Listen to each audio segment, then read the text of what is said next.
Hello students, my name is Mrs. D. A. Bhosle, working as a lecturer from DKT Yashwantrao Chavan polytechnic. बाळांनो, आता आपण मागच्या लेक्चरला EF cod rules आपण बघितलेले आहेत. ईएफ कॉड हे सायंटिस्ट आहेत आणि त्यांनी काय केलेलं आहे, रिलेशनल डेटा मॉडेलचे 12 रूल्स डिझाइन केलेले आहेत. तर आपल्याला वन बाय वन काय करायचं आहे, तर रिलेशनल डेटा मॉडेलमध्ये आपण आता पुढचा जो पॉइंट आहे ते की कन्सेप्ट म्हणून आहे, ते आपण वन बाय वन आपण बघणार आहोत. तर आजच्या या लेक्चरमध्ये आपण की कन्सेप्ट ही कन्सेप्ट क्लिअर करणार आहोत. तर की म्हणजे काय हे पहिल्यांदा तुम्हाला माहित असू दे.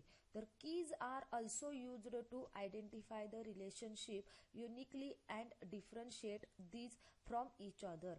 म्हणजे की कशासाठी वापरायचं, एक युनिक आयडेंटिफिकेशनसाठी आपण की वापरणार आहोत. तर कीचे वेगवेगळे टाइप्स रिलेशनल मॉडेलमध्ये आहेत. तर 6 प्रकारच्या कीज अवेलेबल आहेत. तर फर्स्ट जी की आहे ती प्रायमरी की, सेकंड आहे सुपर की, थर्ड आहे कॅन्डिडेट की, 4 आहे अल्टरनेट की, 5th आहे कॉम्पोजिट की अँड 6 आहे फॉरेन की. ह्या वन बाय वन कीज आपण आज स्टडी करणार आहोत. कारण रिलेशनल डेटा मॉडेलमध्ये डेटा आपण टेबलमध्ये स्टोअर करणार आहोत. टेबल म्हणजेच काय, in the form of rose and columns मध्ये. तर तो जो डेटा असणार आहे तो आपला युनिक असला पाहिजे. तर तो जो डेटा आहे तो एका टेबल मधला दुसऱ्या टेबलशी रिलेटेड जर असेल तर त्याच्यासाठी आपण काय करता आलं पाहिजे, हे याच्यासाठी आपल्याला की कन्सेप्ट त्या कीज वापरून आपण करू शकतो. तर आपल्याला ह्या की कन्सेप्ट, पहिला कीच्या कन्सेप्ट ज्या ह्या वेगवेगळ्या 6 प्रकारच्या कीज आहेत त्यांची बेसिक कन्सेप्ट आपल्याला समजली पाहिजे. तर आपण वन बाय वन ह्या की कन्सेप्ट आता बघूया. Types of keys. There are 6 types of keys are available in DBMS. 6 टाइपच्या कीज हा DBMS मध्ये अवेलेबल आहेत. Primary key, super key, candidate key, alternate key, composite key and foreign key. तर one by one आपण आता ह्या keys बघूया. तर फर्स्ट जी आहे ती प्रायमरी की. मी याच्या आधीच्या लेक्चरमध्ये सुद्धा सारखा उच्चार केलेला की प्रायमरी की म्हणजे काय, प्रायमरी की वापरतो आपण. प्रायमरी की मी शॉर्टमध्ये प्रायमरी की म्हणजे काय हे सुद्धा एक्सप्लेन केलं होतं. आता आपण डिटेलमध्ये व्यवस्थित प्रायमरी की म्हणजे बघूया. Primary key uniquely identifies each entity in the entity set. It must have unique values, can not hold the null values. म्हणजेच प्रायमरी की काय करते, युनिक आयडेंटिफिकेशन त्या एंटिटी सेट म्हणजे टेबलमध्ये आणि रोजमध्ये जो डेटा स्टोअर केला असतो ना त्यामध्ये युनिक आयडेंटिफिकेशन क्रिएट करतो. आणि ती जी प्रायमरी की जर त्या आपण कॉलमला अप्लाय केली तर त्याच्यामध्ये जो डेटा असणार आहे तो युनिक असणार आहे, म्हणजे डुप्लिकेट नसणार आहे. And can not hold the null values, म्हणजे तिथं रिकामा सुद्धा सोडून चालणार नाही. म्हणजे for example student database system मध्ये आपण रोल नंबर हा कॉलम ऍड केला. तर रोल नंबरला आपण जर प्रायमरी की अप्लाय केली तर रोल नंबर हा काय झाला, रोल नंबर हा कॉलम आहे आणि त्याला प्रायमरी की अप्लाय केली तर आपले रोल नंबर जे असणार आहेत ते युनिक असणार आहेत. कारण स्टुडंटला काय असणार आहेत, रोल नंबर हा एका स्टुडंटला हा एकच असतो.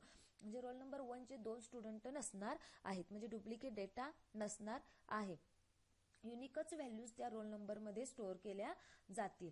प्लस आता त्याच्यामध्ये तुम्ही रोल नंबर 1 आहे, रोल नंबर 2 आहे, 3 आहे आणि तुम्ही काय केलाय, 4th ऍड केलाय आणि त्याला रोल नंबरच दिला नाही आणि तुम्ही डायरेक्ट त्याची इन्फॉर्मेशन, त्याचा नेम, ऍड्रेस स्टोअर केला तर तिथं तुमचा टेबल इनकम्प्लीट होणार. कारण का, त्याच्यामध्ये प्रायमरी की आपण रोल नंबरला असाइन केलेली आहे. त्याच्यामध्ये रोल नंबर 4 म्हणजे 4 असेल किंवा 5 असेल तर तो जो रोल नंबर आहे त्या स्टुडंटला मस्ट बी द्यायलाच पाहिजे, तिथं रिकामा सोडून चालणार नाहीये. म्हणजेच it must have a unique values and can not hold the null values. तो आपण रिकामा सुद्धा सोडू शकत नाही, म्हणजे तिथं युनिक काहीतरी नंबर असणार, तो सुद्धा डुप्लिकेट. म्हणजे रोल नंबर 1 दिलाय म्हणून परत मी रोल नंबर 1 चे डेटा ऍड करू शकत नाही, तिथं रोल नंबर तुम्हाला दुसरा द्यावा लागणार. आलं लक्षात सगळ्यांच्या बाळांनो. प्रायमरी की म्हणजे काय, फॉर एक्झाम्पल बँकेमध्ये बघा प्रत्येकाचे अकाउंट नंबर असतात तर त्याला प्रायमरी की अप्लाय केली जाते. कारण अकाउंट नंबर हा काय असतो, युनिक असतो. तोच अकाउंट नंबर दुसऱ्या व्यक्तीला आपण देऊ शकत नाही, त्यामुळे प्रायमरी की अप्लाय करावी लागते. त्यानंतर समजलं सगळ्यांना प्रायमरी की म्हणजे काय. त्यानंतर सुपर की. It is formed by combining more than 1 attributes. Attributes म्हणजेच काय, तर रोल नंबर, नेम, त्यानंतर ॲड्रेस, हे झाले ॲट्रिब्यूट्स.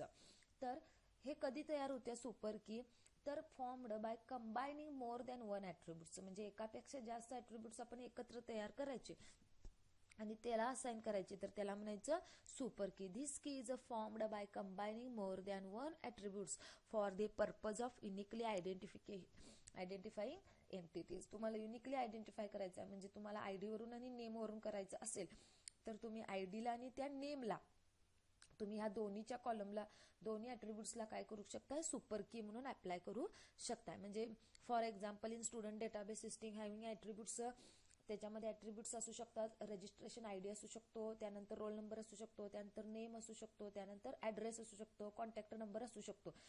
तर combination of more than one attributes म्हणजे एक पण असू शकतो आणि एकापेक्षा जास्त पण. म्हणजे इथं रजिस्ट्रेशन आयडी मी कर्ली ब्रेसमध्ये दाखवलेलं आहे बघा. फॉर एक्झाम्पल रजिस्ट्रेशन आयडी एकाला सिंगलला आपण अप्लाय केलं तर त्याला सुपर की म्हणू शकतो, किंवा combination of student registration ID आणि रोल नंबर ह्या दोन्हीच्या कॉम्बिनेशनला पण म्हणू शकतो. आणि अजून एक्झाम्पल द्यायचे असतील तर स्टुडंट रजिस्ट्रेशन आयडी, त्यानंतर रोल नंबर, त्यानंतर स्टुडंट नेम, हे वेगवेगळे ॲट्रिब्यूट्स आपण त्याच्यामध्ये ऍड करू शकतो. ह्या तिन्हीचं कॉम्बिनेशन जेव्हा तयार होईल त्याला आपण सुपर की असं म्हणू शकतो. म्हणजेच काय, सुपर की can be any combination of attribute, so identifying the records become easier.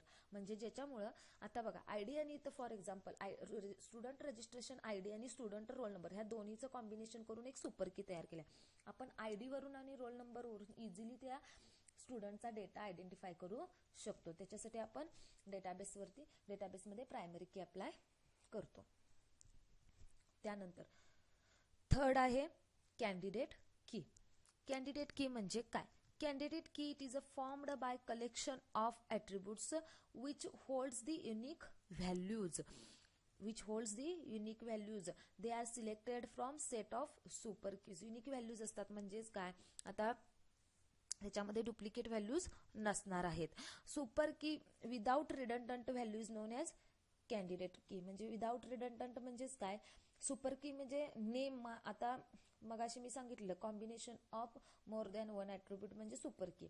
आता मी रजिस्ट्रेशन आयडी आहे, रोल नंबर आहे आणि नेम पण आहे, पण नेम दोन मुलांचं सेम नेम असू शकतं, पण आयडी मात्र सेम असू शकत नाही. मग कॉम्बिनेशन ऑफ इथं रजिस्ट्रेशन आयडी आणि रोल नंबर आहे का, ह्याच्या कॉम्बिनेशनला पण आपण काय म्हणू शकतो, कॅन्डिडेट की म्हणू शकतो. पण कधी त्याच्यामध्ये युनिक डेटा असला पाहिजे, म्हणजे त्याच्यामध्ये डुप्लिकेट डेटा नसला पाहिजे. जर नेम असेल तर नेम डुप्लिकेट असेल तर प्रॉब्लेम येणार, त्याला आपण कॅन्डिडेट की म्हणू शकत नाही.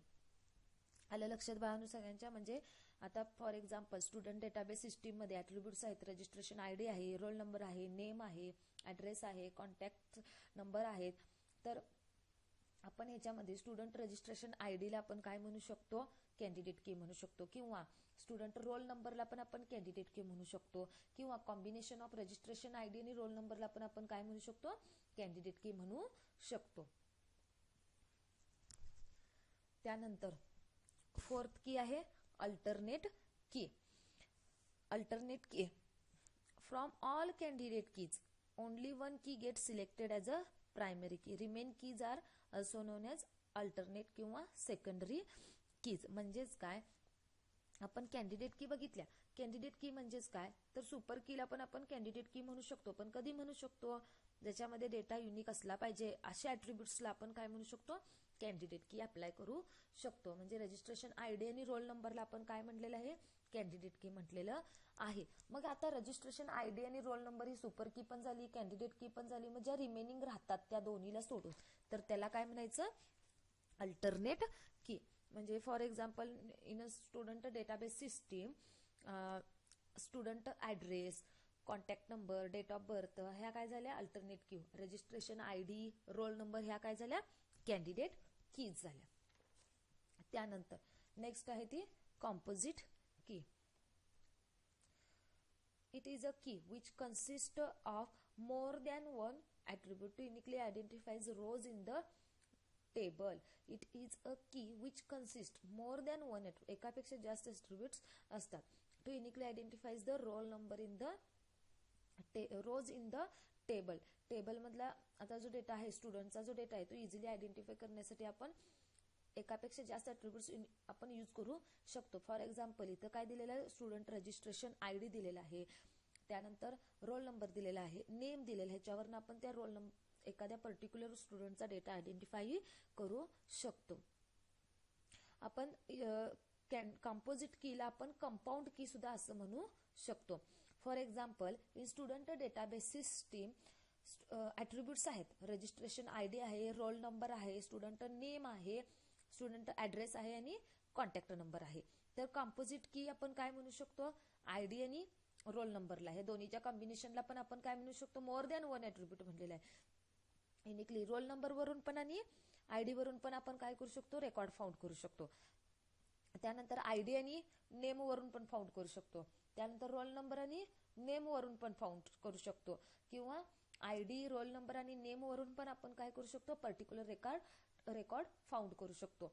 म्हणून त्याला काय म्हणायचं, कंपोजिट की.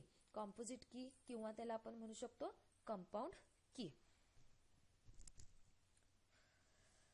म्हणजेच कंपोजिट की म्हणजेच काय, तर एखाद्या पर्टिक्युलर आपल्याला स्टुडंटचा डेटा सर्च करायचा आहे, तर आपण रोल नंबर टाकलो तर आपल्याला इझिली तो डेटा अवेलेबल होतो. मग रोल नंबर टाका, अदरवाईज रजिस्ट्रेशन ID टाका, अदरवाईज नेम टाका, ह्या तिन्हीचं कॉम्बिनेशन एकत्र करून जरी टाकला तरी तुम्हाला डेटा अवेलेबल होतो, किंवा रजिस्ट्रेशन ID आणि रोल नंबर जरी टाकला तरी अवेलेबल होतो, किंवा ओनली रोल नंबर जरी टाकला तरी डेटा अवेलेबल होतो.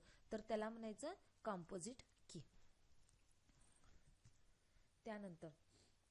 त्यानंतर आहे ती फॉरेन की. फॉरेन की म्हणजे काय, फॉरेन म्हणजेच काय, परकीय. तर एका टेबलमध्ये आपण काय केलेलं आहे, प्रायमरी की अप्लाय केलेली आहे रोल नंबरला. मग तोच दुसऱ्या टेबलमध्ये आपल्याला तोच डेटा पाहिजे असेल तर ते रोल नंबर जो आहे तो प्रायमरी आहे, मग त्याच्यामध्ये पण आपण प्रायमरी म्हणू शकत नाही. मग तोच जो कॉलम आहे तो दुसऱ्या टेबलमध्ये जर आपण यूज करणारा असेल तर त्याला त्या टेबलला आपण काय म्हणायचं, कॉलमला फॉरेन की म्हणायचं. काय म्हणायचं, फॉरेन की.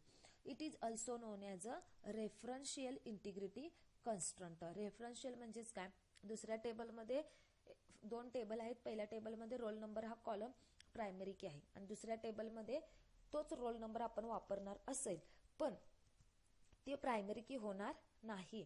तो रेफरन्स आपण घेतला ना पहिल्या टेबलमधला ॲज इट इज दुसऱ्या टेबलमध्ये, म्हणून त्याला रेफरन्शियल इंटिग्रिटी काय म्हणायचं, कन्स्ट्रंट. आणि मग तेव्हा त्या दुसऱ्या टेबलमध्ये त्या कॉलमला आपण काय अप्लाय करू शकतो, फॉरेन की कन्स्ट्रंट. त्याच्यामध्ये एक लक्षात घ्या, one field is common between two table. म्हणजेच बघा, रोल नंबर हा एका टेबलमध्ये झाला आणि दुसऱ्या टेबलमध्ये पण काय झाला, रोल नंबर. म्हणजे हा दोन्ही टेबलमध्ये काय झाला, रोल नंबर हा कॉलम टेबल झाला. The foreign key constraint is also known as referential integrity constraint. In this constraint, one field is common between two tables.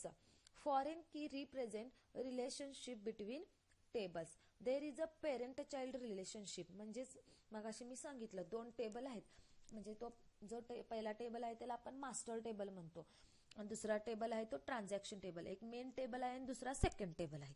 तर मेन टेबलमध्ये आपण एक रोल नंबर आहे, त्याचा रोल नंबर जो आहे त्याला आपण काय अप्लाय केलेलं आहे, प्रायमरी की. तेव्हा दुसऱ्या टेबलमध्ये तोच कॉलम जर आपण वापरणार असेल ॲज इट इज तर आपण त्या टेबलला प्रायमरी की अप्लाय करू शकत नाही. तर तो आपण ट्रान्झॅक्शन करणार आहे, म्हणजे ह्या टेबलमधला रोल नंबरचा जो कॉलम आहे तो दुसऱ्या टेबलमध्ये वापरणार असेल तर आपण त्याला काय की अप्लाय करू शकतो, फॉरेन की. म्हणजे परकी टेबल, म्हणजे दुसऱ्या टेबलमधला आहे तो आपण काय केलेला आहे, रेफरन्स घेऊन ट्रान्झॅक्शन केलेलं आहे, म्हणून त्याला आपण काय अप्लाय करू शकतो, फॉरेन की. म्हणजे दोन टेबलमध्ये रोल नंबर हा कॉलम जो झाला तो कॉमन झाला ना, म्हणून त्याला काय म्हणायचं, फॉरेन की. समजलं बाळांनो? तर आपण हे प्रॅक्टिकली सुद्धा आपण बघणार आहोत. तर प्रायमरी की कशी अप्लाय करायची, त्यानंतर फॉरेन की कशी अप्लाय करायची, आपण जेव्हा प्रॅक्टिकल करेल तेव्हा तुमच्या सगळ्यांच्या लक्षात येईल. तर आता आपण आजच्या या लेक्चरमध्ये तर की कन्सेप्ट आपण सगळ्या बघितलेल्या आहेत. तर ह्याच्यावरती क्वेश्चन विचारतात, explain primary key, super key, candidate की, किंवा एक्सप्लेन दी टर्म प्रायमरी की आणि फॉरेन की. तर ह्या 2 मार्काला तुम्ही 1-1 मार्कला त्याची प्रायमरी की म्हणजे काय आणि त्याचं एक्झाम्पल तुम्ही देऊ शकता. तर इथं बाळांनो प्रायमरी की, सुपर की ह्या ज्या की कन्सेप्ट आहेत ते इम्पॉर्टंट आहेत, कारण ह्याच्यावरती जास्त करून क्वेश्चन्स विचारलेले आहेत. आता ह्याच्यावरती तुम्हाला MCQs वगैरे दिलेले आहेत, ते सगळ्यांनी सॉल्व्ह करा. जर कोणाला काय प्रॉब्लेम असेल, समज नसेल तर प्लीज कॉल मी. आणि असाइनमेंट दिलेले आहेत त्या ड्यू डेटच्या आधी सबमिट करा. तर आजचं लेक्चर आपण इथं स्टॉप करूया. थँक्यू.